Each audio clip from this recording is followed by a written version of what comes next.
Hello friends, welcome to I exam B. I am Sushil Ragade, ex manager Reserve Bank of India. और ये video ऐसे students के लिए जो बेसिक से दोनों एग्जाम की तैयारी करना चाहते हैं।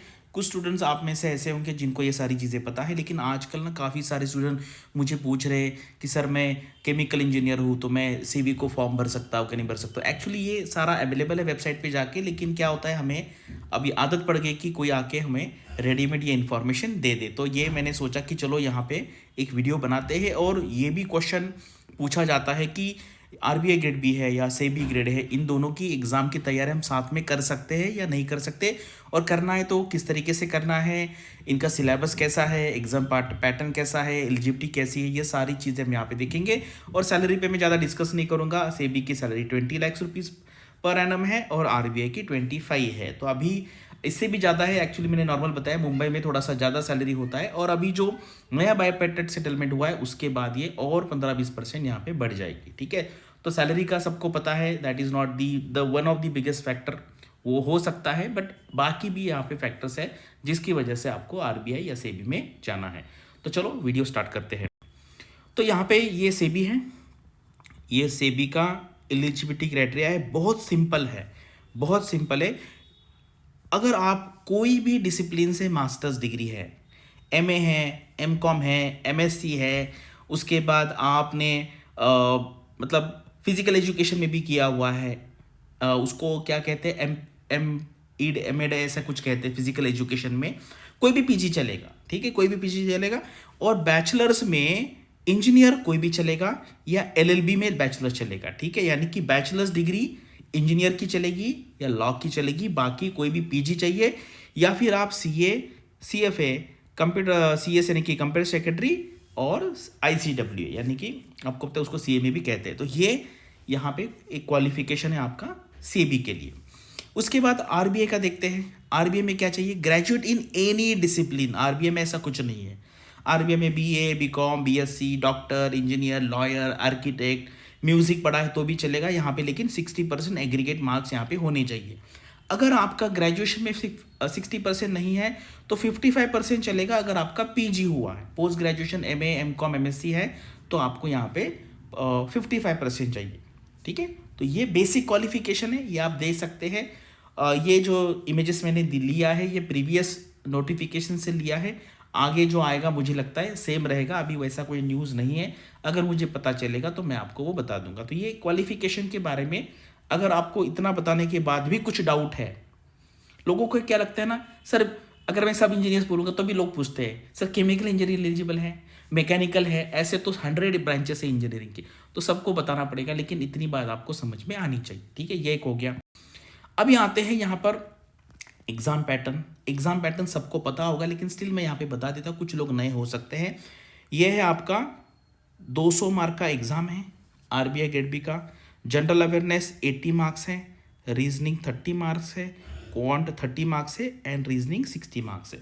अगर टाइमिंग देखेंगे आप तो यहाँ पे 25 मिनट्स है, यहाँ पे 25 मिनट्स, यहाँ पे 25 मिनट्स, यहाँ पर 45 मिनट्स, यानी कि सेक्शनल टाइम यहाँ पर है। सेक्शनल कट ऑफ भी रहते हैं, उसके बारे में मैंने अलग से वीडियो बनाया। यह है आपका फेज़ 1 का पैटर्न। उसके बाद फेज़ 2 पे आते हैं। फेज़ 2 का जो पैटर्न है आपको पता है, ये ऑब्जेक्टिव प्लस डिस्क्रिप्टिव मिक्स है। जैसे पेपर 1 जो होता है वो इकोनॉमिक एंड सोशल इश्यूज है। यहाँ पे आपके 50% मार्क जो है वो आपके एमसीक्यू बेस्ड क्वेश्चन, यहाँ पर 20 क्वेश्चन रहेंगे 2 मार्क के, एंड 10 क्वेश्चन रहेगा 1-1 मार्क का। तो ये हो गए आपके 40, ये हो गए 10, टोटल हो गए 50। ठीक है, इसको आपको 30 मिनट्स मिलेंगे। 30 मिनट्स में आपको यहाँ पर 30 क्वेश्चन सॉल्व करने हैं। ठीक है, मार्क्स है यहाँ पे 50। उसके बाद 50 जो रिमेनिंग है यानी कि 50 मार्क्स है, इसके लिए 90 मिनट्स मिलेंगे आपको। यहाँ पर यह आपका डिस्क्रिप्टिव एग्जाम होगा। यहाँ पर 15, 15, 15 के 3 क्वेश्चन होंगे, 10-10 मार्क के 3 क्वेश्चन होंगे, इसमें से कोई भी 2 सॉल्व करने हैं, और 10-10 में से कोई भी 2 सॉल्व करने हैं। 15 मार्क के लिए आपको 600 वर्ड का आंसर लिखना है, एंड 10 मार्क के लिए आपको 400 वर्ड्स का आंसर लिखना है। ठीक है, इस तरीके से आपका हो गया economic and social issues. Same pattern है आपका फाइनेंस एंड मैनेजमेंट का। ठीक है, वो मैं आपको अगले पेज दिखा देता हूँ। ये है आपका सेम फाइनेंस एंड मैनेजमेंट का, इसको कहते हैं पेपर 3। एंड पेपर 2 जो है वो आपका है इंग्लिश लैंग्वेज का पेपर। यहाँ पे राइटिंग स्किल है, यहाँ पे एक ऐसे होगा आपका, एक प्रेसिज होगा, और एक आपका कॉम्प्रिहेंशन होगा। इस तरीके से ये आपका हो गया। उसके बाद इंटरव्यू जो है, इंटरव्यू है आपका 75 मार्क्स का, यानी कि आरबीआई के प्रोसेस में 375 में से 200 मार्क का descriptive answer writing plus 75 marks का आपका इंटरव्यू, यानी कि 275, 375 में से 275 ये सब्जेक्टिव इवेल्युएशन है। सब्जेक्टिव यानी कि यहाँ पर इंटरव्यू क्या होता है, सब्जेक्टिव इवेल्युएशन है। यानी कि अगर एमसीक्यू में आपका आंसर सही आ गया तो आपको 2 मार्क मिलेंगे, ठीक है। एमसीक्यू का स्कोर आप निकाल सकते हैं। डिस्क्रिप्टिव के बारे में कोई प्रेडिक्ट नहीं कर सकता। मैंने इस बार देखा है बहुत स्टूडेंट ने कहा सर मेरा अच्छा नहीं गया था, उनको अच्छे मार्क्स मिले। जिन्होंने कहा मेरा बहुत अच्छा गया, उनको अच्छे नहीं मिले। क्योंकि ये इसलिए होता है क्योंकि हम खुद जज नहीं कर पाते। Same happens with the interview. मेरा इंटरव्यू सर बहुत अच्छा गया, मार्क्स कम आ गए। सर मेरा इंटरव्यू बहुत खराब गया। ऐसे 10 लोगों ने कहा सर मेरा इंटरव्यू बहुत खराब गया, मैं अगले साल की तैयारी स्टार्ट कर देता हूँ। ऐसे 10 में से 7 लोगों का सिलेक्शन हो गया, अच्छे मार्क्स आए। क्योंकि हम खुद नहीं जान सकते कि हमारा इंटरव्यू अच्छा गया या नहीं गया, इसलिए ये काफ़ी यहाँ पर सब्जेक्टिविटी आ जाती है। ये है आपका आरबीआई ग्रेड बी का फेज़ 1 प्लस फेज़ 2 का पैटर्न। और इंटरव्यू के बारे में भी मैंने आपको बता दिया। तो आप फेज़ 2 के आंसर जो डिस्क्रिप्टिव है वो भी हिंदी में लिख सकते हैं, और आपका इंटरव्यू है वो भी आप हिंदी में दे सकते हैं, तो उसका कोई प्रॉब्लम यहाँ पर नहीं है। अभी आते हैं सेबी पे, और यानी मार्क जो किया है वो है उसका सिलेबस जो है वो आरबीआई से मैच होता है। यानी कि दोनों एग्जाम का प्रिपरेशन आप साथ में कर सकते हैं। पहले सेबी ग्रेड ए जनरलिस्ट का नोटिफिकेशन आएगा, ऐसे मुझे 99% लगता है। आरबीआई का नोटिफिकेशन 100% आता है, आपको पता है एवरी ईयर वो एग्जाम होता है। सेबी का कभी हम 100% नहीं कह सकते, लेकिन काफ़ी हाई चांसेस है। और अगर दोनों आते हैं तो दोनों आने वाले हैं तो पहले आपको सेबी पे फोकस करना है, क्योंकि उसका एग्जाम पहले हो जाएगा, फिर आप आरबीआई पे लग सकते हैं, ठीक है। और अगर आप देखेंगे इंग्लिश का पेपर दोनों में सेम है, वहाँ पे भी क्वांट इंग्लिश रीजनिंग लगता है, लेकिन सेबी का जो फेज़ 1 है वो बहुत ईजी है। आप आज अगर आप यहाँ पे देंगे तो आप पास हो जाएंगे, ठीक है। सेबी का फेज़ 1 बहुत ईजी है, उन्होंने पर्पसफुली ईजी रखा है, क्योंकि जो कॉमर्स वाले हैं सीए सीएफ है वो लोग फिर पास नहीं होंगे अगर आरबीआई जैसा डिफिकल्ट निकालेंगे तो यहाँ पर आपका जो फेज़ 1 है, यहाँ पर 2 पेपर है। पेपर 1 है जो आपका क्वांट इंग्लिश रीजनिंग है, उसमें आपको मिनिमम 30% मार्क्स चाहिए। इसका सेबी का जो एग्जाम है उसका कट ऑफ पहले से ही डिसाइडेड है, पहले से ही डिसाइड है कट ऑफ, वो वही है 30% फेज़ 1 में। एंड ये पेपर 2 है, इसमें आपको 40% चाहिए मिनिमम, और दोनों मिला के आपको 40% मार्क मिलने चाहिए, यानी कि 200 में से आपको 80 मार्क मिलने चाहिए। प्रोवाइडेड यहाँ पे 30 है, प्रोवाइडेड यहाँ पे 40 है। यहाँ पे सब्जेक्ट्स कौन से हैं मैं आगे सिलेबस दिखाऊंगा। यहाँ पे आपको कॉमर्स है, अकाउंटेंसी है, मैनेजमेंट है, फाइनेंस है, कॉस्टिंग है, कंपनीज एक्ट, इकोनॉमिक्स है। तो ये मैंने यहाँ पे जो हाईलाइटेड एरिया है वो आपका आरबीआई से सिलेबस थोड़ा बहुत मैच होता है, इसलिए वो मैंने बनाया हुआ है। तो सिमिलरली फिर आपका जो फेज़ 2 एग्जाम होगा वहाँ पे आपका इंग्लिश पेपर होगा, आरबीआई जैसा 100 यहाँ पर मार्क्स रहेंगे। और जो दूसरा पेपर है ये और ये पेपर सेम है, यानी कि प्रीलिम्स में भी आपको ये सब्जेक्ट पढ़ने हैं, फेज़ 1 में, फेज़ 2 में भी पढ़ने हैं। यहाँ पर फिर आपके जनरल स्ट्रीम के लिए सेम सब्जेक्ट्स है, ठीक है। ये 100 है, फिर आपको मिनिमम इतना, ये कट ऑफ यानी कि मिनिमम है, ऐसा नहीं कि जिसने मिनिमम कर लिया सबको कॉल आ जाएगा, वो मेरिट के हिसाब से होगा। जैसे अगर 100 सीट है तो 300 लोगों को बुलाया जाएगा इंटरव्यू के लिए, ठीक है। और इसका जो वेटेज है फेज़ 2 का दैट इज 85%, तो ये मार्क्स 85 में कन्वर्ट किया जाएगा। इंटरव्यू के मार्क्स जो है वो 15 मार्क है, ठीक है। ये हो गया ये दोनों का पेपर पैटर्न। आपको क्या करना है, हाँ ये है आरबीआई ग्रेड बी का अभी जो कट ऑफ आया है। और प्रीवियस ट्रेंड अगर आप देखेंगे तो इस बार आपका जो फेज़ 1 है, फेज़ 2 है एंड मेंस फाइनल जो कट ऑफ है वो सबसे लोएस्ट रहा, यानी कि सबसे डिफिकल्ट एग्जाम इस बार हुआ था। और ये ट्रेंड अभी आगे कैसे रहेगा उसके बारे में मैं आगे वीडियो बनाऊंगा। तो यार अभी हम सेबी का सिलेबस देखते हैं, और यहाँ पर देखो प्रिपरेशन कैसे करना है ना। अगर आप ये सारा खुद करना चाहेंगे तो आपको बहुत टाइम लगेगा, क्योंकि इसके लिए आप बेसिक बुक लाएंगे, आप ढूंढेंगे, आपको कोई मेंटर लगेगा, that is very tedious procedure. तो मैं आपको यहाँ पे सिंपल तरीके से कहता हूँ कि कोई भी कोर्स मार्केट में आपको जो अच्छा लगता है वो परचेस कीजिए, ठीक है। मैं कभी नहीं कहता मेरा कोर्स परचेस करो, ठीक है। जिसको जो समझ में आए उस हिसाब से आप कर सकते हैं। You should be able to take that decision, ठीक है। वो किसी को नहीं पूछना मैं कौन सा कोर्स ज्वाइन करूँ, ठीक है। किसी को ये भी नहीं पूछना मैं किसी से शादी करूं। आपके कुछ खुद के क्राइटेरिया होनी चाहिए, खुद की समझ होनी चाहिए, उसके बेस पे आपको डिसाइड करना, ठीक है। लेकिन ये दोनों मैनेजेबल हैं। अभी हमारे 2 स्टूडेंट हैं ऐसे, 2 स्टूडेंट जिन्होंने तीनों एग्जाम निकाला है, आरबीआई भी निकाला, सेबी भी निकाला, नाबार्ड भी निकाला, एक ही साल में। 2 स्टूडेंट तो ऐसे 2 एग्जाम निकालने वाले तो बहुत सारे स्टूडेंट हैं, अब तक 100 के आसपास होंगे जिन्होंने 2 एग्जाम निकाले हैं। 2 यानी कि RBI plus NABARD, RBI plus SEBI, NABARD plus RBI, इस तरीके से सेबी प्लस नाबार्ड, इस तरीके से 100 स्टूडेंट होगी जिन्होंने 2 एग्जाम निकाला है। और यहाँ पे आप निकाल सकते हैं क्योंकि ओवरलैपिंग ज़्यादा नहीं है, पहले सेबी का एग्जाम होगा फिर आपका आरबी का होगा। तो यहाँ पे मैं बताऊंगा, ये जो मैंने रेड में किया है underline, that is a common syllabus. ये आपको आरबीआई में भी यूजफुल होगा और आपके सेबी में भी होगा। और ये कैसे करना है, आप जहाँ पे ज्वाइन करेंगे वो टीचर्स आपको ये बताएंगे कि कैसे करना है, लेकिन मैनेजेबल है या नहीं है मैं आपको यहाँ पर बताने वाला हूँ। तो कॉमर्स एंड अकाउंटेंसी, ये सब, इसमें सबसे ज़्यादा डिफिकल्ट सब्जेक्ट ये है, कॉमर्स एंड अकाउंटेंसी, ठीक है, क्योंकि यहाँ पे बेसिक से आपको सारी चीज़ें पढ़नी पड़ेगी।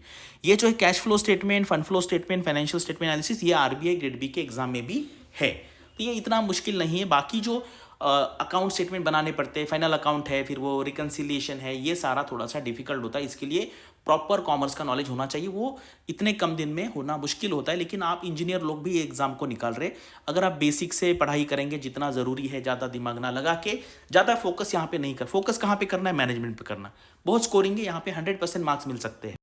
उसके बाद आपका फाइनेंस का पोर्शन है, ये आपने पढ़ा हुआ है, ये आरबीआई के लिए पढ़ते, फाइनेंशियल सिस्टम है, फाइनेंशियल मार्केट से जनरल टॉपिक्स है। ये कॉस्टिंग, ये आरबीआई में नहीं है लेकिन ये ईजी है, दिस इज ईजी, ठीक है, ये ईजी है, बहुत ईजी है, यहाँ पे भी 100% मार्क्स मिल सकते हैं, बिल्कुल मुश्किल नहीं है। ऐसा ये प्योर कॉमर्स का पोर्शन नहीं है, अगर आप नॉर्मली पढ़ेंगे अच्छे से तो भी ये सिलेबस आपसे हो जाएगा। उसके बाद कंपनीज एक्ट, ये भी मुश्किल नहीं है, लेकिन यहाँ पे क्या है ना, थोड़ी चीज़ें हमें याद रखनी पड़ती है, इसलिए लोगों को ये मुश्किल लगती है। अदरवाइज अगर आपकी मेमोरी अच्छी है, आपका क्या कहते हैं उसको, रट्टा लगाने का स्किल अच्छा है, तो आप यहाँ पे अच्छा कर सकते हैं। इकोनॉमिक्स में 50-50% है, 50% ये नेशनल इनकम है, उसके बाद बैलेंस ऑफ पेमेंट है, ये एरिया आरबीआई से मैच करता है, और बाकी जो एरिया है वो कोर इकोनॉमिक्स का है, वो आपको अच्छे से पढ़ना पड़ेगा, ठीक है। और बाकी जो इंग्लिश का पेपर है वो दोनों में सेम है। तो अगर आप इंग्लिश में बहुत अच्छा करेंगे, और ये जो सब्जेक्ट मैंने आपको बताया जो आरबीआई से पैरेलल करते हैं, जो पहला यहाँ पे कॉमर्स एंड अकाउंटेंसी, वो थोड़ा सा यहाँ पे मुश्किल, अदरवाइज बाकी जो सिलेबस है ये सबको मैनेजेबल है। तो बाकी आपका जो स्ट्रॉन्ग एरिया है वहाँ पे 80-90% मार्क्स लाने का ट्राई करो, और जो कॉमर्स है वहाँ पे 50-60% मार्क्स भी आ गए तो आपका हो जाएगा। और अब ये कैसे करना है ईच एंड एवरी टॉपिक, तो इसके लिए आपको कोई ना कोई कोर्स ज्वाइन करना पड़ेगा, क्योंकि ये जो है, ये स्टूडेंट जो है ये सारी चीज़ें एमबीए में, कॉमर्स में पढ़ते हैं अलग अलग बुक्स में। अगर आप ये सारा बुक्स पे पढ़ने का सोचेंगे तो आपको कम से कम 20 से 30 बुक्स लेनी पड़ेंगी। ऐसा नहीं करना है रेडीमेड कोई भी कोर्स खरीद लेना है, कोई भी कोर्स खरीद लो। कुछ लोग कहेंगे आप तो कोर्स प्रमोट, मैं तो कोई मेरा कोर्स प्रमोट नहीं करता हूँ, मैं बताता हूँ ये मेरा कोर्स है, लेना है तो आप लो, अदरवाइज मत लो, ठीक है। जिसको लेना है यहाँ पे कॉल करके पूछ ले। अब देखो कौन पढ़ा रहा है, क्या पढ़ा रहा है, उसका क्या बैकग्राउंड है यार। इतना अगर आपको लाइफ का डिसीजन लेना है तो आपको खुद को ये डिसीजन लेते आना चाहिए। मैं किसी को नहीं कहता, अभी कोई मुझे फ़ोन करता है, मैं किसी को नहीं कहता कि मेरा कोर्स ले लो, अगर आपको लेना है तो आप ले लो यार। ये बेसिक डिसीजन, अगर आप ऑफिसर बनना है और आप इतना छोटा डिसीजन खुद नहीं ले सकते तो फिर आप किस टाइप के ऑफिसर बनेंगे, बन ही नहीं सकते ऑफिसर, ठीक है। तो ये कभी एक याद रखो, कभी भी नहीं पूछना है कि किसका कोर्स लूँ या किससे शादी करूँ, ये किसी को नहीं पूछना, ये आपको ही डिसाइड करना, क्योंकि उसका जो रिटर्न है वो आपको ही भुगतना पड़ेगा, ठीक है। तो ये यहाँ पे बहुत बड़ा लेसन है। तो ये मैंने आपको दोनों सिलेबस कंपेयर करके दिखाया। तो पहले सेबी का आएगा, सेबी का करना है, पॉसिबल है, 100% पॉसिबल है यार। बीए करने के बाद जो एमए करते हैं, मान लीजिए एमए सोशियोलॉजी में करते हैं, हिस्ट्री में करते हैं, पॉलिटी में करते हैं, पॉलिटिकल साइंस में, ऐसे लोगों ने निकाला है, कोई भी निकाल सकता है। मैं आपको कोई भी एग्जाम्पल दे सकता हूँ। मैं 21 साल के बच्चे ने निकाला क्या निकाला, 30 ने निकाला क्या निकाला, गैप ने निकाला क्या निकाला, किसी एमए हिस्ट्री ने निकाला क्या निकाला, इंजीनियर ने, सब टाइप के एग्जाम्पल मिलेंगे आपको। तो बिल्कुल ऐसा लोग ना ऐसे रीज़न ढूंढते हैं कि ना करने का रीज़न ढूंढते हैं, सर वो तो मेरा तो बीए हुआ एमए हुआ है मेरा, तो मुझे नहीं लेंगे। तो ऐसा नहीं है, बिल्कुल आपको पढ़ाई करनी है, इंटरव्यू में भी आपके आंसर देने हैं, क्योंकि मैं पिछले 10-12 साल से हूँ, तो इसलिए मुझे ये सारी जानकारी है किस किस टाइप के स्टूडेंट होते हैं। एक ही चीज़ चाहिए, पढ़ाई यहाँ पर आपको करनी है, ठीक है। ये ईएसआई का सिलेबस है आरबीआई ग्रेड बी का, बिल्कुल मुश्किल नहीं है। ये कोई प्योर इकोनॉमिक्स नहीं है। लोग कहते हैं मैं इकोनॉमिक्स बैकग्राउंड का नहीं हूँ, अरे भाई इकोनॉमिक्स आरबीआई में है ही नहीं, ये है इकोनॉमिक एंड सोशल इश्यूज।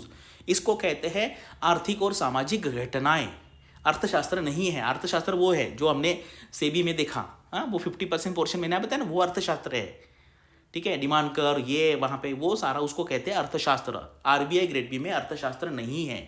अगर कोई कहता है आपको इकोनॉमिक्स है, तो बिल्कुल इकोनॉमिक्स नहीं है, ये है इकोनॉमिक्स का एक पार्ट है, जनरल इकोनॉमी, इंडियन इकोनॉमी कहते हैं उसको, यानी कि अर्थव्यवस्था, उसमें इकोनॉमिक एंड सोशल इश्यूज यानी कि आर्थिक और सामाजिक घटनाएं पढ़नी है आपको। ऐसे भी आप ये जीए में पढ़ते ही पढ़ते हैं, ठीक है।